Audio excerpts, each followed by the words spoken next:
Hello everyone, I am Priyanka Sharma. आज हम class 9th के चैप्टर इस मैटर अराउंड द स्प्योर में वेरियस सेपरेशन प्रोसेस की स्टडी करेंगे। इस सेपरेशन प्रोसेस से हम मिक्सचर के कंपोनेंट को सेपरेट कर सकते हैं। ये सेपरेशन प्रोसेसेस हैं evaporation, separating funnel, distillation, filtration, sublimation, chromatography, centrifugation, magnetic separation, fractional distillation and crystallisation. इन सभी मेथड से हम मिक्सचर से कंपोनेंट को सेपरेट कर सकते हैं। सबसे पहली मेथड है evaporation. In this method separation of dye from water in an ink. इस मेथड में हम सबसे पहले बीकर को हाफ फिल करेंगे वाटर से और इस बीकर के ऊपर हम एक वॉच ग्लास रखेंगे। इस वॉच ग्लास में हम फ्यू ड्रॉप इंक की डालेंगे और बीकर को हीट प्रोवाइड करेंगे। हम डायरेक्ट वॉच ग्लास को हीट प्रोवाइड नहीं कर सकते क्योंकि इंक जो है वो डिकम्पोज हो जाती है। अब बीकर को हम तब तक हीट प्रोवाइड करेंगे जब तक कि इवेपोरेशन कंटिन्यूस होता है।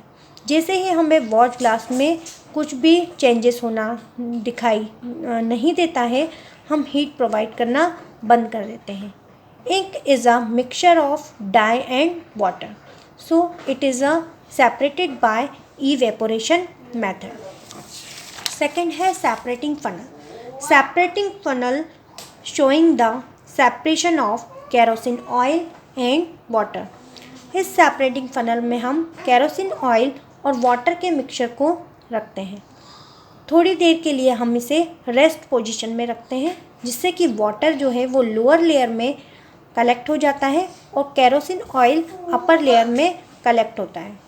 इसके बाद हम स्टॉप क्लॉक को ओपन करके वाटर को कलेक्ट कर लेते हैं और केरोसिन ऑयल सेपरेटिंग फनल में ही स्टोर रहता है।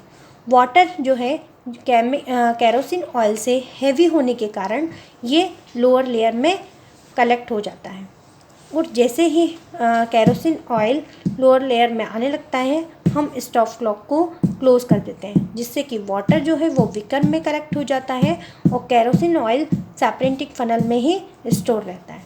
इस तरह से हम सेपरेटिंग फनल का यूज़ करके केरोसिन ऑयल और वाटर को सेपरेट कर सकते हैं।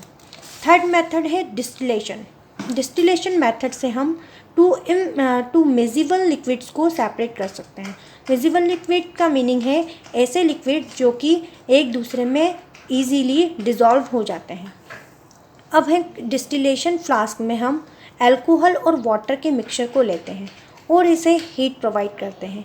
इस डिस्टिलेशन फ्लास्क में एक थर्मामीटर लगा होता है जिससे कि हम टेम्परेचर को नोट कर लेते हैं।